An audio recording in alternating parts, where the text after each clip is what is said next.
Hello everyone and welcome back to my channel. So today we're going to do another what's for dinner video where I show you everything that I have fed my family for the past week.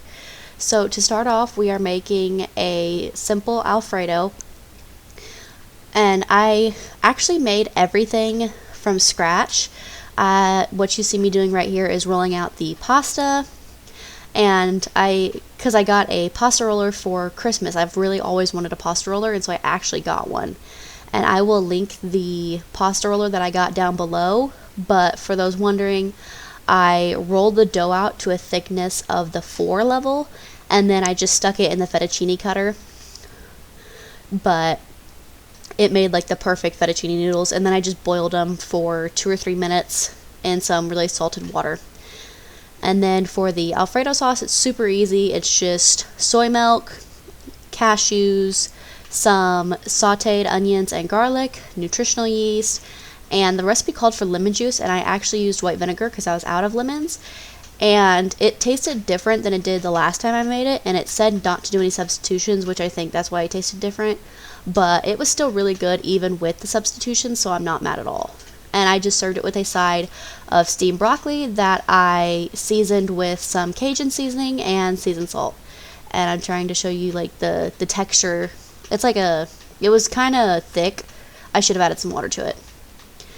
And then the next night, I made copycat Subway Veggie Delights with a few changes. So I used these flat out flatbreads because I cannot find the flatbreads like Subway has. I used to work there, and I got really used to the texture of the flatbreads, and I cannot find them anywhere else.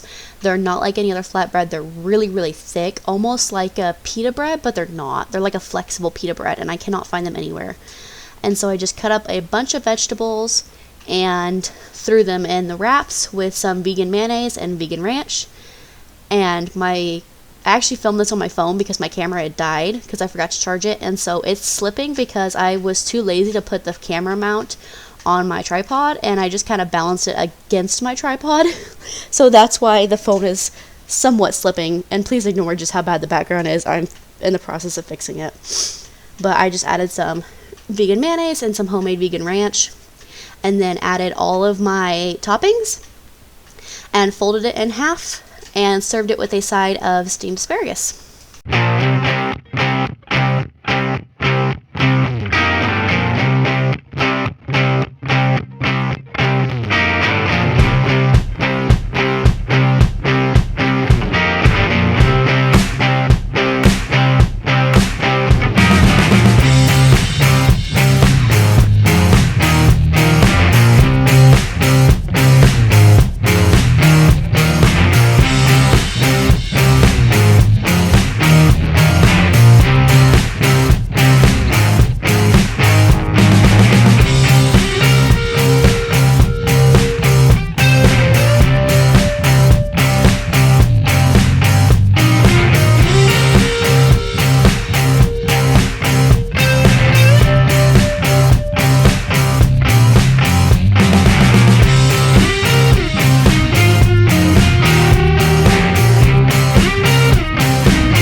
So this day we just had the Dr. Traeger veggie burgers served with a side of steamed broccoli.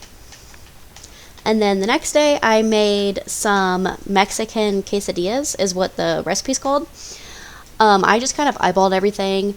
It's just a can of beans, a can of corn, some quinoa, and enough salsa to make it stick together. And I ended up having to switch to picante because the store was out of salsa, and I didn't like it. It was really thin and watery at the very end, so I would highly recommend a salsa that says like thick and chunky. And then I don't have cooking spray in my house, so I just had to use melted butter with a pastry brush and just melt that on both sides and brush it on both sides to get that crispiness and that nice golden brown color. And I just fried them up for I think 2 or 3 minutes on each side. And this is what they look like when they were done. I didn't serve anything on the side because they're incredibly filling, but I did make some vegan sour cream to go on top of them. And then next up we have my favorite recipe of the week, probably not gonna lie, of the year, even though we're only like 4 weeks into the year. And they were black bean burgers. I made homemade black bean burgers, and this is a recipe that I got the recipe off of the Tasty app, but I kind of made it my own, and I switched up a few things. So all you do is mash 2 cans worth of black beans in a bowl. You're definitely going to want to get a meat masher for this instead of a potato masher, because the potato masher just isn't sharp enough to get in and really cut the beans up to the consistency you need. And then once you're done with that, you're going to add in your sauteed mushrooms and onions, and then chop that in. And then once those are combined, add your panko and your flax egg. I used it in place of a real egg. And then you're going to want to get in there and mix it and stir it, and you're going to have to use your hands to get them incorporated. It's really not a fun feeling, but it is so worth it in the end with the way these turn out. Now, you can omit the flax egg if you want. It's still going to be vegan either way, no matter what you use, but you just have to freeze it for 30 minutes before you make them. And I just baked them at 425 for around 15 minutes on a parchment lined cookie sheet. And then I'm doing my standard that I always do with burgers or like sandwiches of any kind: mayo, ketchup, lettuce, tomato, and mashed avocado. And this is seriously so good. If I could, I'd have this once a week, but my husband doesn't like them that much. Otherwise, these are the perfect recipe, and I just served them with a side of homemade fries. But yeah, so good, so filling, amazing.